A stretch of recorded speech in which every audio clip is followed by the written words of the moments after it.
During a family vacation, my mother snatched my purse and said, "We'll be using your credit card for this trip." I smiled and said, "Then you'll love this message from the bank." She started screaming when she read it. That was the moment I knew this trip was about to go sideways. My mother standing in the middle of the airport terminal clutching my purse like she had just won the lottery. She had that smug look on her face. The same one she always had when she thought she was getting her way. "We'll be using your credit card for this trip," she said, grinning, like she had just pulled off the heist of the century. I smiled so wide it probably unsettled her, and then I pulled out my phone, tapped my banking app, and turned the screen toward her. "Then you're going to love this message from the bank." Her expression shifted instantly. The color draining from her face as her eyes darted over the screen. And then she started screaming, but let me back up a little. I was raised in a... I wanted to say no. Every fiber of my being was screaming at me to say no, but I knew if I refused, I'd be painted as the selfish daughter who didn't care about her family, the guilt trips, the emotional manipulation, the constant phone calls. I knew exactly how it would play out, so I agreed, but on one condition. I would book my own flight and hotel room, no shared accommodations, no way for them to access my money. I was going, but I wasn't going to let them take advantage of me. My mother hated that, she pouted, she whined, but she eventually let it go, or so I thought. Fast forward to the airport, we had just landed, and I was already exhausted. I had spent the entire flight mentally preparing for whatever nonsense my mother was about to pull, and sure enough, as soon as we got to baggage claim, she made her move. She snatched my purse right out of my hands. "We'll be using your credit card for this trip," she said, all smug and triumphant. I didn't even flinch, I just smiled, pulled out my phone, and opened my banking app, then I turned the screen to face her. Her eyes skimmed the message, then she read it again, and then she screamed. You see, I knew this was coming. I had learned years ago that my mother was relentless. She would pull stunts like this every chance she got, and I had spent a long time making sure she would never get another dime from me. A week before the trip, I called my bank and explained everything, the financial abuse, the manipulation, the lengths she would go to just to get access to my money. The bank rep was sympathetic, but more importantly, they were helpful. Together, we set up some very specific security measures. My card was locked to my location, meaning any charges made outside my immediate area would be flagged and declined unless I approved them through my banking app. Then, for extra protection, I had my daily spending limit set to exactly $1. My mother stared at my phone, her fingers gripping my purse so tightly that her knuckles turned white. "What did you do?" she hissed. I shrugged. "Bank security. They thought it was weird that I suddenly had all these big charges coming from a place I hadn't been yet." Her face twisted in fury. "Fix it right now." My mother wasn't the type to take defeat gracefully. She was already plotting. I checked into my hotel feeling pretty damn proud of myself. My room was on a different floor from my parents', a deliberate move on my part. I needed space, I needed a buffer, but the next morning the real nightmare started. I woke up to banging on my door, not knocking, banging like someone was trying to break it down. I groaned, rolled out of bed, and checked the peephole. It was my mother and she was furious. I barely had time to brace myself before she started screaming through the door. "Open this door right now, we need to talk." I sighed, debating if I should just pretend I wasn't in, but I knew her, if I ignored her, she'd just make an even bigger scene, so I cracked the door open an inch, keeping the chain locked. "What?" She shoved a crumpled piece of paper through the gap. "The front desk says our card was declined. We can't check into our room, fix it." I stared at her. "You didn't prepay." She scoffed. "Why would we? We were planning to use your card, obviously." I wanted to laugh so hard I cried. Instead, I handed the paper back. "Sounds like a you problem." She slammed her fist against the doorframe. "You think this is funny? Where are we supposed to sleep?" I shrugged. "Maybe you should have brought your own money." She lost it, screaming threats, the whole 9 yards. She accused me of abandoning my family, of humiliating her, of ruining the trip. Then I remembered he was just as guilty. He never stopped her, never stood up for me, never once told her she was out of line. I shook my head. Not my problem, and then I closed the door in her face. But she wasn't finished. An hour later, my phone started blowing up, calls, texts, voicemails. I ignored them all. Then came a knock on my door, a polite one this time. I checked the peephole, not my mother, not my father, hotel security. I sighed, knowing exactly where this was going. I opened the door. "What's the issue?" The security guy gave me a tight smile.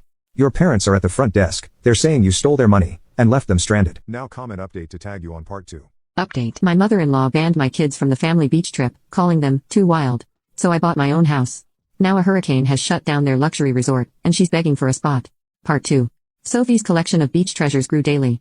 Tiny crab shells, smooth stones, and sea glass filled jars along her windowsill. Then, 2 weeks before their scheduled resort vacation, the weather reports turned serious. My phone rang on a Tuesday morning. Linda's name flashed on the screen. "Alexandra," she said, her voice tense. "I suppose you've seen the weather reports about the potential hurricane." "Yes, we've been monitoring it for our area too. While the Diamond Beach Club is being cautious, they're suggesting we might need to postpone." I could hear the panic beneath her forced calm. Non-refundable deposits had already been paid. Melissa's girls' custom wardrobes couldn't be returned. "That's unfortunate," I replied, watching through the window as Lucas helped Sophie build a sandcastle. Crystal Cove is actually protected from the worst storms by the barrier island. We're still good to go with our plans. The silence on the other end was delicious. "About that," Linda's voice turned syrupy sweet. "We were thinking, since you have that cottage, perhaps we could all..." Oh Linda, I cut in, matching her false sweetness. The cottage isn't really up to resort standards. No etiquette coaches or private cabanas. The children might have to actually play in the sand and get their feet wet. I wouldn't want to subject your more refined grandchildren to such conditions. Another long pause. Alexandra, be reasonable, we're talking about family here. Exactly what I said when you uninvited my children from your vacation. The weather reports grew more ominous over the next few days. The Diamond Beach Club finally announced they were closing for the week of the planned vacation. No refunds, the family group chat exploded. Melissa, this is a disaster. The girls' resort wardrobes will be wasted. Jessica. The twins were still looking forward to the supervised beach meditation sessions. Linda, Alexandra, surely you can understand the position we're in. Your cottage is the only option now. I let them stew for a few hours before responding. While we'd love to help, we've already promised the kids they could invite their friends from the sea turtle program. You know, the ones who don't mind getting sandy or playing tag on the beach. The cottage will be quite full with happy, energetic children enjoying their summer vacation, exactly as children should. David, reading over my shoulder, tried not to smile. You're evil, you know that. No, I corrected him, I'm a mother protecting her children's joy. There's a difference. The next message came from Linda directly. We've already lost the resort deposits. Do you really want to punish the whole family because of one small misunderstanding? I looked at the photo I'd just taken of our kids, covered in sand, helping a marine biologist mark a new turtle nest, their faces glowing with purpose and excitement. No punishment intended, I wrote back. Just a valuable lesson about what really matters. By the way, the kids made these beautiful shell wind chimes in craft class today. Too bad their cousins will miss out on making their own, but I'm sure the resort's delayed etiquette classes will be just as meaningful. I attached the photo of my happy, messy, perfectly imperfect children. David wrapped his arms around my waist, watching the message bubbles appear and disappear as his family struggled to respond. You know they're going to hold this against us forever, he said. Maybe, I agreed. But our kids will remember this as the summer they learned that being themselves was more valuable than fitting someone else's standards. That's worth any amount of family drama. Outside, a baby sea turtle made its way to the ocean as our children watched in wonder, their cousin's formal resort wear, and etiquette lessons forgotten in the magic of real life unfolding before them. Sometimes, the best revenge isn't about getting even, it's about getting better. As another hurricane warning lit up my phone, I couldn't help but smile at the perfection of nature's timing. The hurricane, as predicted, hit the Diamond Beach Club area hard. Meanwhile, Crystal Cove remained peaceful, protected by its natural barrier island, just as I'd researched months ago. Our cottage became a haven of summer memories while my in-laws scrambled to salvage their ruined vacation plans. Mom, look, Emma called out one morning, pointing to tracks in the sand. Another turtle nest. We gathered around as the conservation team marked the spot. My phone buzzed with yet another message from Linda. Surely you can make some room. The children are devastated about missing their vacation.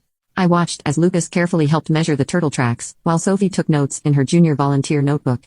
These were the same children deemed too unruly for a resort vacation, now trusted by marine biologists to help with their research.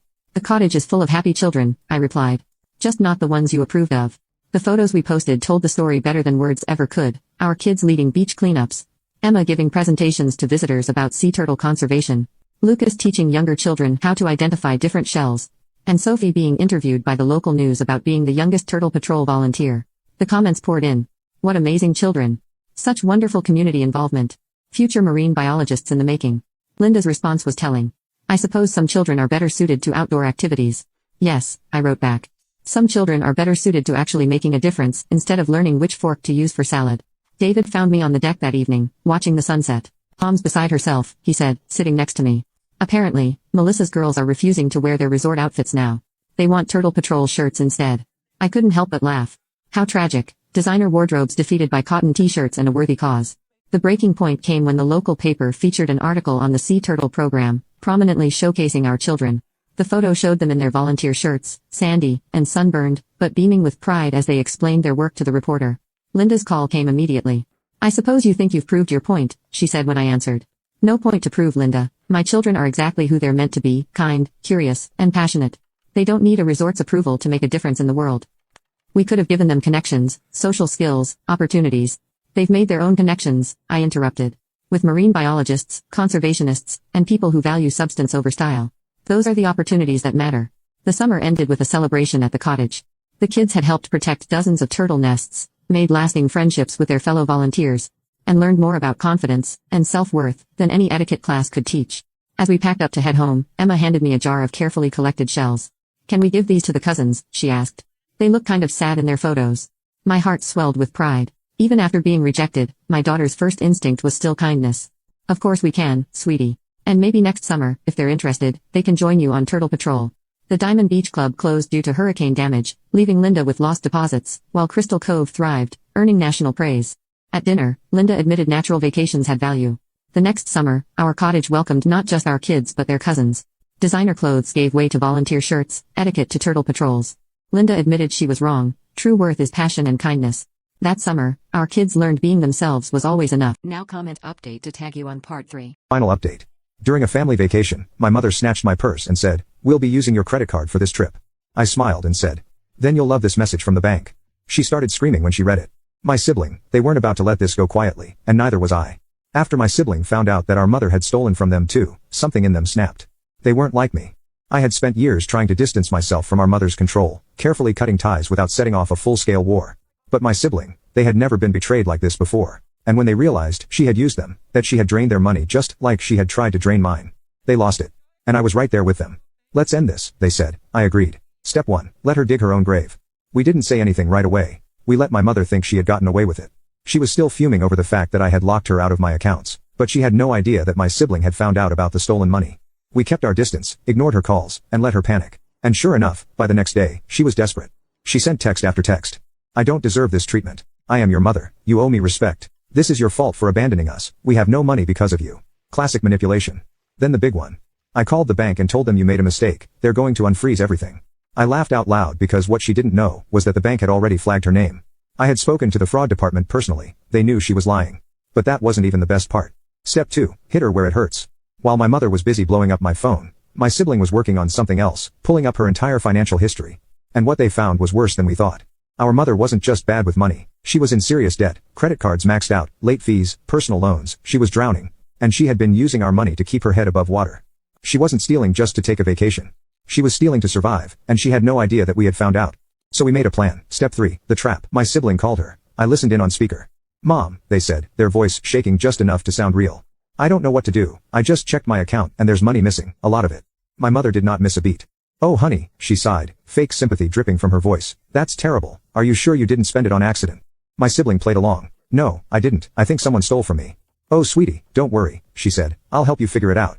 I had to cover my mouth to keep from laughing. She was still lying. She was still pretending she really thought she could talk her way out of this. That's when my sibling dropped the bomb.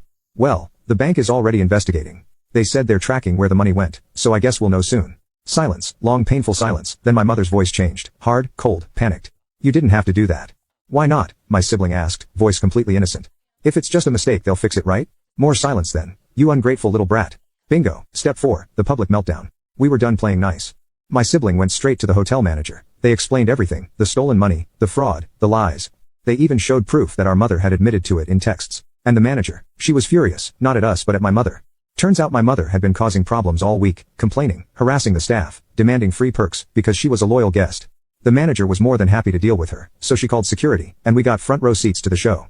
They found my mother at the pool sipping a drink she definitely couldn't afford, and when security asked her to leave, she lost her damn mind, screaming, crying, throwing things.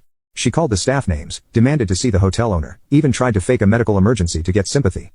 But it didn't work because then the manager said the magic words. "Ma'am, the police have been called." And just like that she went dead silent. She tried to run, literally run, but security stopped her, and my sibling looked her in the eye and said, "You did this to yourself." Step 5, the final blow. My mother was escorted off the property, banned from the hotel, humiliated in front of dozens of guests. And then she had to figure out how to get home because my dad, he was done. After everything, after seeing her try to destroy both of her kids, he finally snapped. He booked himself a separate flight home, and left her stranded. She had no credit card, no money, no way to book a flight, and we enjoyed the rest of our vacation without her. The aftermath. When I got home I followed through with the bank investigation. They confirmed it. She had stolen thousands from me and my sibling over the years. We pressed charges and guess what? She got hit with fraud charges. The court forced her to pay back every penny, and when she couldn't they froze her accounts. She lost everything. She called me crying begging for help. I blocked her number. The sweetest revenge. Now years later my sibling and I are thriving. We have real financial security. We take vacations, ones we actually pay for. And my mother. She's still drowning in debt, still crying to anyone who will listen, still blaming everyone but herself. But we're free, and that is the best revenge of all.